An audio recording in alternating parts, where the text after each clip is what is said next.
Kisah Orang Kudus. Hari ini, tanggal 15 Maret. 1. Santa Luisa de Marillac. Janda. Luisa tergolong anak malang. Ibunya meninggal dunia ketika ia baru berumur 3 tahun. Ayahnya menikah lagi dengan seorang janda dengan 4 anak. Perkembangannya tidak dipedulikan oleh ibu tirinya itu. Setelah beberapa tahun, ia dimasukkan ke sebuah asrama puteri milik suster-suster. Disinilah mulai tumbuh minatnya pada kehidupan membiara. Tetapi karena kesehatannya selalu terganggu, ia keluar lagi dari asrama itu. Pada umur 22 tahun, ia menikah dengan seorang pemuda bangsawan bernama Antonius Legras, sekretaris Istana Ratu Perancis. Kepada mereka, Tuhan menganugerahi seorang anak laki-laki yang dipermandikan dengan nama Michael. Sebagai ibu rumah tangga, Luisa selalu melayani suami dan anaknya dengan penuh cinta. Meskipun demikian, kesulitan dalam keluarga pun sering dialaminya. Suaminya sering tidak berada di rumah karena tuntutan tugasnya. Sedangkan dia sendiri pun kerap kali ketakutan karena merasa berat menangani anaknya. Kekhawatiran kemerosotan hidup rohaninya menjadi suatu sumber ketakutan lain baginya. Untuk mengatasi semua itu, ia giat melakukan pekerjaan-pekerjaan amal dan rajin berdoa. Kegemarannya melukis terus dilakukannya dalam waktu-waktu senggang. Pekerjaan-pekerjaan amal yang dilakukannya bagi orang-orang sakit dan miskin membuatnya sangat dekat dengan mereka. Atas penyelenggaraan ilahi, ia bertemu dengan Santo Fransiskus dari Sales. Pada hari raya Pentakosta tahun 1623, ia mengalami suatu peristiwa ajaib. Ia mendengar suatu suara ajaib yang memberitahukan kepadanya tentang kehidupannya di masa yang akan datang. Sebagai salah seorang anggota sebuah serikat religius yang akan mengabdikan hidupnya kepada kaum miskin. Suara itu pun menjanjikan kepadanya seorang bapa pengakuan yang saleh. Dalam suatu penglihatan, ia menyaksikan sejumlah besar suster keluar masuk sebuah biara. Pengalaman ini akhirnya menjadi kenyataan baginya.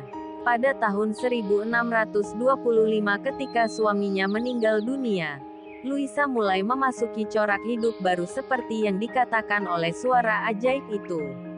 Tuhan mengirimkan kepadanya Santo Vincentius Apaulo sebagai bapa pengakuannya. Oleh Vincentius ia ditugaskan untuk mengambil bagian dalam aksi amal yang dilakukan oleh perkumpulan Vincentius di Prancis. Pada tahun 1633, Vincentius menugaskan Luisa mendidik gadis-gadis agar kemudian mendampinginya dalam karya amal tersebut. Tugas ini perlahan-lahan menjadikan dia pembina dan ibu bagi sebuah tarekat baru, Tarekat Puteri-Puteri Kasih. Tarekat ini berkembang pesat dan menyebar ke seluruh pelosok Perancis. Mereka mengabdikan diri secara khusus pada pelayanan orang-orang sakit. Kemudian tarekat ini mengembangkan sayapnya sampai Italia dan Polandia. Luisa tetap menjadi pemimpin dan pembina tarekat ini selama 35 tahun. Sebelum menghembuskan nafasnya, ia berpesan kepada para susternya agar selalu bermurah hati penuh cinta kepada para miskin dan pengemis. Sebab di dalam mereka, Kristus tampak secara paling nyata. Luisa meninggal pada tanggal 15 Maret tahun 1660. Ia meninggal dengan penuh kasih dalam diri para miskin dan orang sakit. Putri-putri kasih ini berkarya juga di Indonesia yakni di Surabaya. 2. Santo Clemens Maria Hofbauer. Pengaku iman. Kehidupan Clemens dihiasi dengan rentetan kesukaran dan kegagalan. Namun menurut Sri Pius ke-7 tahun 1800 sampai tahun 1823, sahabat karib Clemens, ia adalah seorang rasul yang tangguh, suci dan tiang penyangga gereja. Ia dikenal sebagai Rasul Gereja Vienna.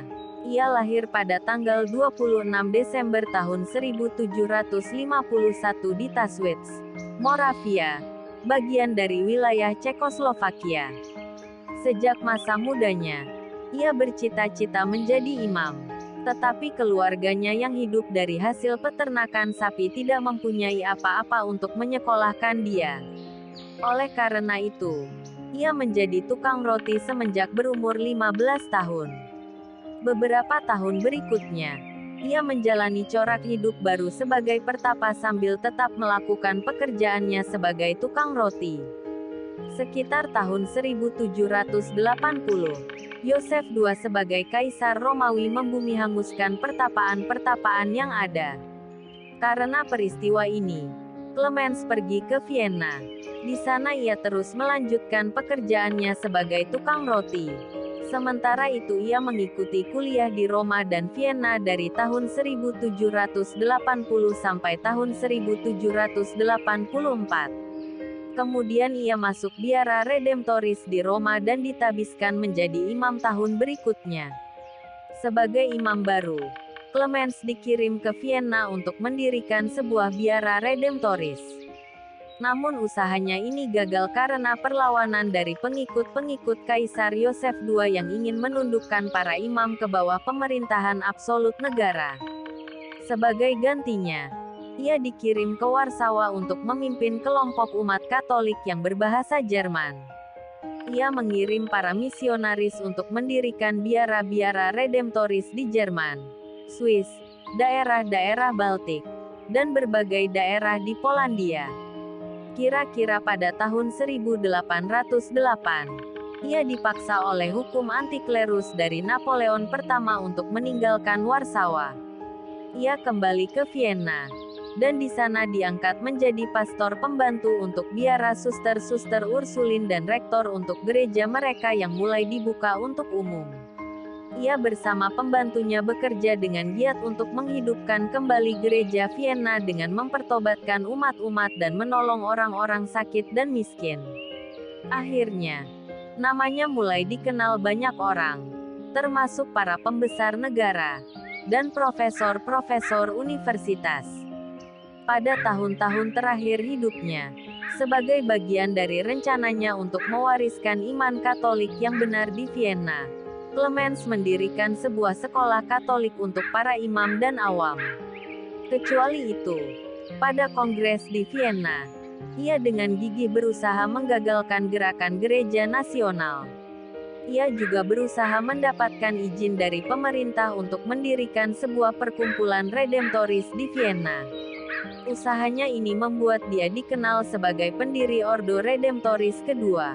Clemens meninggal dunia di Vienna pada tanggal 15 Maret tahun 1820, dan digelari Rasul Gereja Vienna.